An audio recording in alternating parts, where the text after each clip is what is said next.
আলাইকুম। আপনাদের সামনে আজকে উপস্থিত করছি নতুন একটা রেসিপি। এখানে আমি গরুর গোস্ত হাফ কেজি মতো নিয়ে নিয়েছি। তো এখানে আমি এখন অ্যাড করব 1 চামচ আদা বাটা, 1 চামচ রসুন বাটা, তারপরে দিয়ে দিব পরিমাণ মতন লবণ, যে যেমন লবণ পছন্দ করেন। আমি এখানে 1 চামচ দিলাম, টিস্পুন। 1 টিস্পুন মরিচের গুঁড়া, একটু কম করে দিই, 1 টিস্পুন মরিচের গুঁড়া দিলাম। আর এখানে আমি মাস্টার্ড অয়েল ব্যবহার করব 1 টিস্পুন। তো এটা দিয়ে আমি এখন এটা ভালোভাবে মেখে নিব সুন্দর করে। তো এটা দিয়ে সুন্দর করে মেখে নিতে হবে। ভালো করে মেখে নিয়ে আপনারা এটা একদম চাপা ঢাকা দিয়ে আধা ঘন্টা রেখে দিবেন।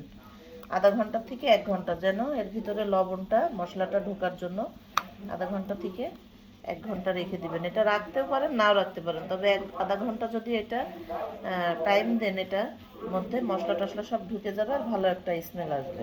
তো আমি এখন এটা ঢেকে রেখে দিচ্ছি আধা ঘন্টার জন্য। সাথে থাকে আমরা হচ্ছে এখানে গোশটটা শুধু একটু, তো দেখতে পাচ্ছেন যে আমরা প্রেসার কুকারে একটু তেল দিয়ে দিয়েছি, সামান্য তেল, বেশি না। জাস্ট মাংসটা একটু এর মধ্যে কষিয়ে নিব। তারপর একটু পেঁয়াজ ভেজে নিব, পেঁয়াজটা একদম বাদামি রং করে নিব।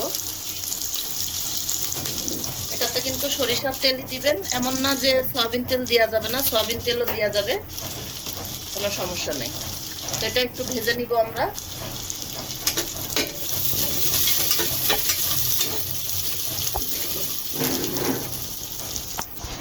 তো এটা দেখতে পাচ্ছেন যে গোস্ত দিয়ে একটু পানি বেরিয়েছে। তো এই পানিটা একদম আমরা শুকিয়ে নিব, হ্যাঁ, ভাজা ভাজা করে নিব কষিয়ে। তো একদম এটা হচ্ছে ভালো করে ভাজা ভাজা করে কষিয়ে নিব, মানে মাংস দিয়ে দেখবেন যে একটা পানি ছাড়বে। ওই পানিটা সহ কেন আমি কষিয়ে নিচ্ছি সে কথাটাও আমি পরে বলবো। কারণ এই পানিটা যদি না বের করে না কষান, তাহলে কিন্তু এটা হচ্ছে মাংসের ভিতরে একটা মাংসের যে একটা গন্ধ থাকে, সেই গন্ধটা থেকে যাবে। আর এইভাবে ভাজা ভাজা করে নেওয়ার কারণ যে মাংসের ভিতরে কোনো গন্ধ থাকবে না।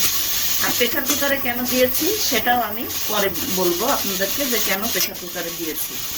তো মাংসটা আমরা ভাজা ভাজা করে নিই, সাথে থাকুন। তো দেখতে পাচ্ছেন যে গোস্ত দিয়ে কিন্তু একটা হচ্ছে পানি ছেড়ে দিয়েছে। তো গোস্ত বলা মাংস বলা যাবে না, এই জন্য গোস্ত মাংস একাকার হয়ে যাচ্ছে। তো এই পানিটা একদম শুকিয়ে নেবেন, ঠিক আছে? এই পানিটা শুকিয়ে নিয়ে ভালো করে কষিয়ে নিয়ে, এই যে পানিটা শুকিয়ে গেল, তারপরে আমি জাস্ট 1 কাপ মতো পানি দিব এর মধ্যে। তো এই কাপের আপনারা 2 কাপ পানি দিয়ে নেবেন। 2 কাপ পানি দিয়ে ঠিক পানির পরিমাণটা এমন হবে, দেখেন গোস্তগুলো ডুবে যাবে। যাওয়ার পরে তারপরে আমরা হচ্ছে প্রেসার কুকারে ঢাকা দিয়ে দিব, দিয়ে জালটা একদম ডিম করে দিব, ঠিক আছে?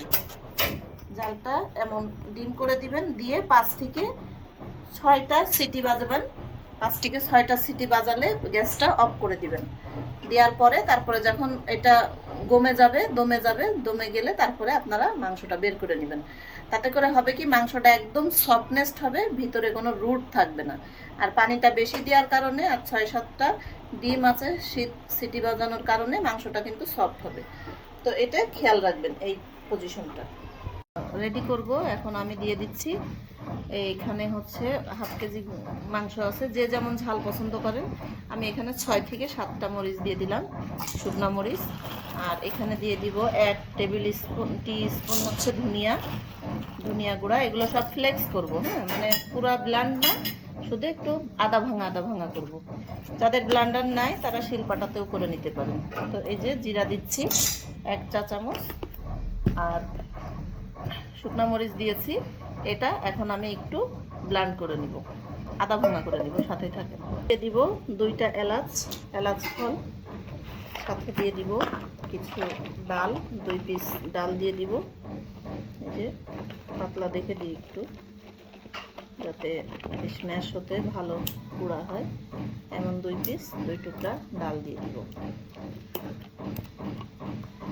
এগুলো আর আমি ভাজবো না, কারণ এগুলা তেলে যখন ফ্রাই হবে তখন এগুলো এমনি ফ্রাই হয়ে যাবে, এগুলো ভাজার কোনো দরকার নেই, জাস্ট একটু করে নিব। তো এটা দেখতে পাচ্ছেন যে কেমন আদা ভাঙা করেছি, ঠিক এইভাবেই আদা ভাঙা করবেন, এটা কিন্তু একদম মিহিন করবেন না, ঠিক আছে?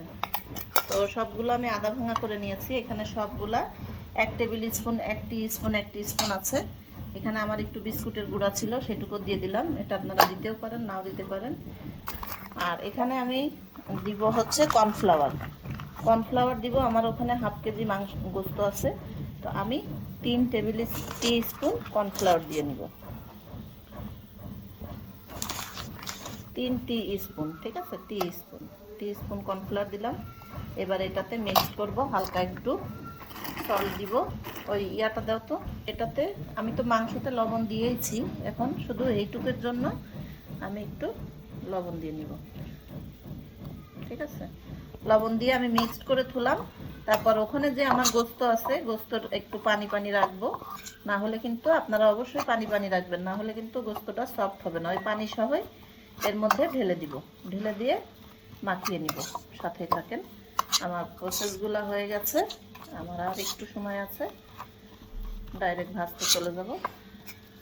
এখানে 3 টেবিল চামচ টিস্পুন এখানে ময়দা দিলাম, ময়দা দিতে পারেন, আটাও দিতে পারেন। আর যদি আপনাদের গোশের পরিমাণ কম হয় তাহলে আপনারা শুধু কর্নফ্লাওয়ার দিয়েও ভাজতে পারেন।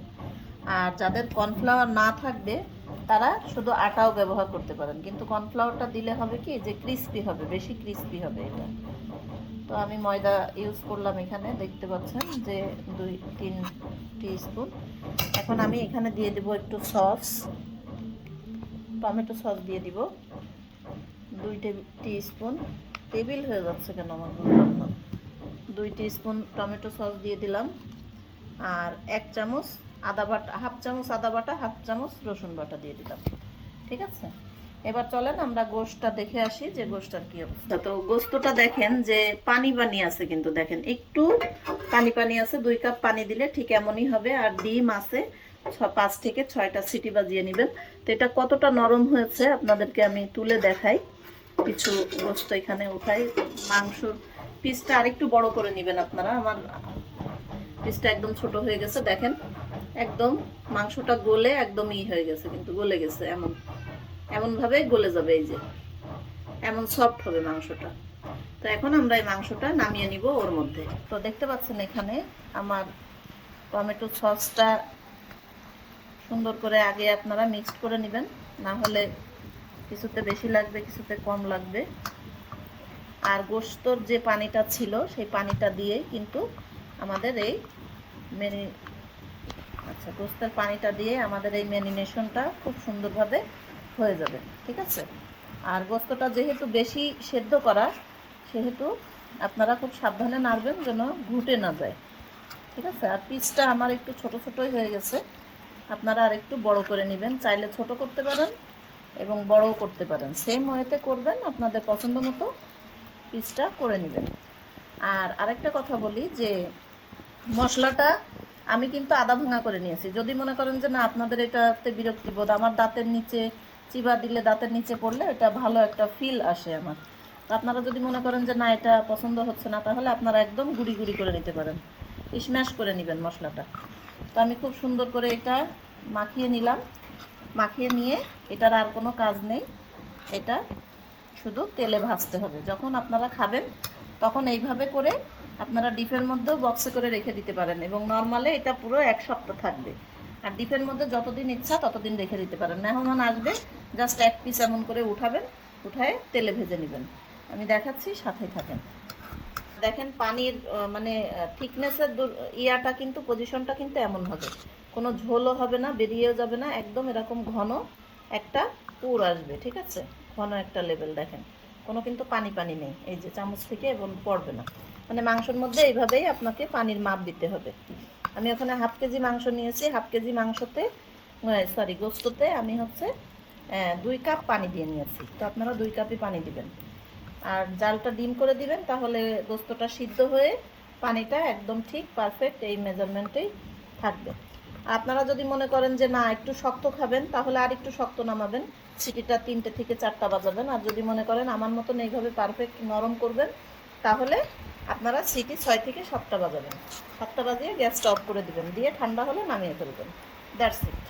দিয়েছি কড়াইতে, আর এখানে যে মাংসটা আমরা ম্যারিনেট করে ধুয়ে দিয়েছিলাম, তো এটা এইভাবে একটু করে নেবেন। আর তেলটা একদম পুরো হিট হয়ে গেলে তারপরে তেলের মধ্যে দিয়ে দিবেন। বিসমিল্লাহির রহমানির রহিম। আবার এটা আপনারা আরেকটা কাজ করতে পারেন, যেটা হচ্ছে এই, তো আপনারা এরকম করে মাখিয়ে নিয়ে যদি মনে করেন যে এরকম একটা ধরে ব্রেড গ্রাম উপরে একটু দিবেন, দিলে আরো বেশি ক্রিস্পি হবে, ব্রেড গ্রাম বা বিস্কুটের গুঁড়া। তা আমি অন্য কিছুই দিব না, আমি এটাতে আর কঠিন করতে চাচ্ছি না।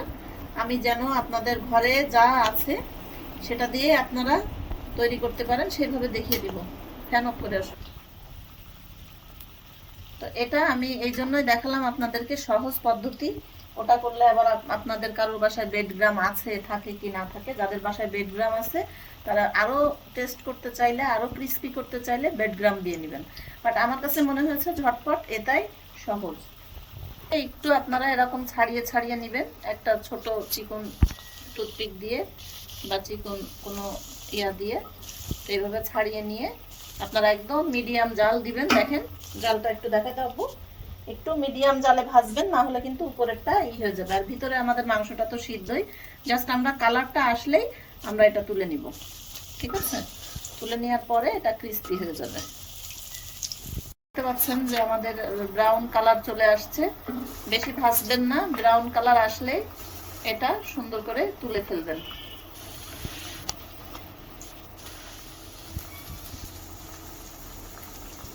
তেলের থেকে তুলে নিচ্ছি। একদম এটা দেখেন পেঁয়াজুর মতো লাগছে দেখতে। তো স্বাদটা তো কি কি দিয়েছি দেখেছেন, এটা হচ্ছে বলার উপায় নেই। আচ্ছা, তো আমি বলতেই ভুলে গেছি যে সামনে আসছে কুরবানি ঈদে। কুরবানি ঈদে আপনারা এরকম এই রেসিপিটা অবশ্যই করবেন, করে ট্রাই করবেন, ট্রাই করে জানাবেন যে আপনাদের কাছে কেমন লেগেছে। তো সস দিয়ে খেতে হবে, আর যেগুলা বললাম সেভাবেই করবেন, ইনশাল্লাহ আপনাদের কাছে ভালো লাগবে। তো দেখতে পাচ্ছেন যে আমাদের হচ্ছে রেসিপিটা রেডি হয়ে গেছে। তো এটা কত ক্রিস্পি হয়েছে আর এটা কত ভিতর থেকে সফট আপনাদেরকে আমি একটু দেখিয়ে দিই, যদি ভেঙে দেখাই। তো দেখেন মাংসটা, আবু ধরো, এটা ধরো, এপাশে আসো। তো এটা দেখতে পাচ্ছেন যে ভিতরে একদমই কিন্তু সফট, দেখেন কি নরম। একদম এরকম করবেন, গলে যাবে। এটাই হচ্ছে এর বিশেষত্ব। ঠিক আছে, গরুর মাংস যদি আপনারা এইভাবে চপ করতে চান, সেদ্ধ হয় না, তো শক্ত থাকে। তো আমি প্রসেসিংটা দেখিয়ে দিয়েছি যে ভিতরে কেমন সফট থাকবে আর উপরে থাকবে একদম ক্রিস্পি। ক্রিস্পিটা আমি ক্রিস্পিনেসটা একটু আপনাদেরকে দেখিয়ে দিই, যে ক্রিস্পিনেসটা একটু এখান থেকে খাই, দেখি আপু।